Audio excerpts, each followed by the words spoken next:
Kart racing is the fastest growing sport in America right now, but it's nothing new. IndyCar champions, Formula 1 champions, essentially all of them began racing karts. Many of them returned to karting to stay in top shape because it is just as physically demanding, or more, requires lightning quick reflexes, and the competition can be incredibly high level even for the kids. It's a place where young drivers go to get valuable seat time and develop their racecraft, or learn it for the first time. National competition is where they go to challenge the best and take their racing to the next level. With national fields as large as 40, 60, or sometimes 80 drivers in a class, there is almost nothing as competitive or exciting. Even in the junior classes, drivers get to experience speeds up to 70 plus miles per hour, 1 inch off the ground, and extreme G-forces. Steering inputs on a race car are very sensitive, requiring a steady hand and a calm confidence, not to mention nerves of steel. A combination of hard work, experience, talent, and teamwork can lead to victory.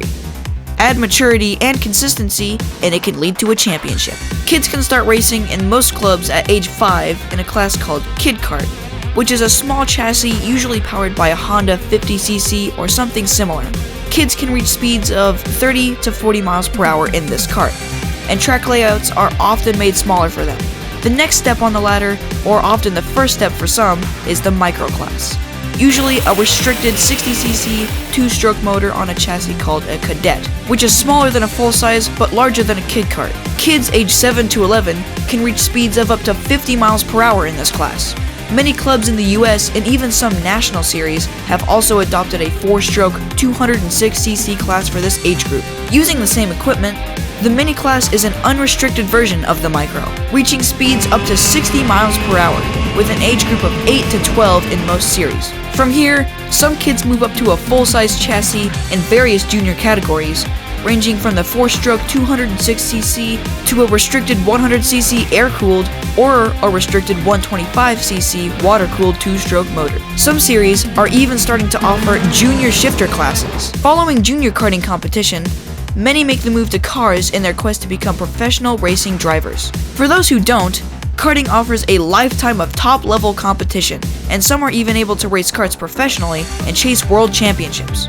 The senior categories are typically unrestricted 125cc water-cooled 2-stroke motors, or 125 to 175cc shifter motors with a 6-speed gearbox, reaching speeds of up to 115 miles per hour and pulling 2 Gs in the corners. Race weekends usually consist of practice sessions, qualifying, anywhere from 1 to 3 heat races, and a final race, where the trophies and championship points are won or lost. The different series and clubs will have rulebooks that outline their individual requirements, but many follow the same basic guidelines.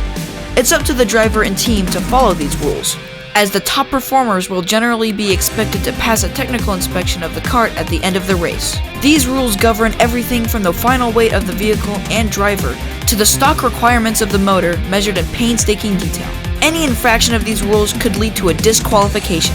Teams are usually given a set of tires for the race day and can only use those tires from qualifying on. Tires are high-performance racing slicks like you see on a Formula 1 or IndyCar, and like F1, there are treaded tires for racing in the wet. In larger national series, a team will often go through 4 or 5 sets of tires in the weekend throughout the practice sessions. One of the most important things to understand is that racing, even kart racing, is a team sport. You can certainly go kart racing by yourself because it's so accessible, but to win races at the regional or national level, it rarely happens without a strong team. Teams have experienced mechanics, top drivers who coach and read the data with other team drivers, resources and parts, and top-level experience. There are teams with multi-million-dollar operations, all the way down to mom-and-pop teams just trying to help their kids achieve their dreams. Kart racing is one of the fastest-growing sports in America, thanks to a growing awareness of it through media outlets like Kart Chaser and eKarting News, where you can even watch the races live on YouTube with full commentary and production. The Superkarts USA Super Nationals in Las Vegas got Kart Chaser almost 3 million impressions across YouTube and social media, with a total reach of nearly 1.2 million unique viewers in 2022. Some larger events are even crowd-friendly, such as the Rock Island Grand Prix, where they race through the streets. What's not to love? It's an exciting and extremely competitive sport, bridging the gap between grassroots and top-tier professional racing. Karting has produced most of the biggest names in racing, and continues to do so every year. The level of competition breeds innovation and brings out the best drivers in the world. Weldon backs it up a bit, Harvick strong. You can even see them at local events, and watch the kids of today's superstar drivers move up the ranks to become tomorrow's superstars.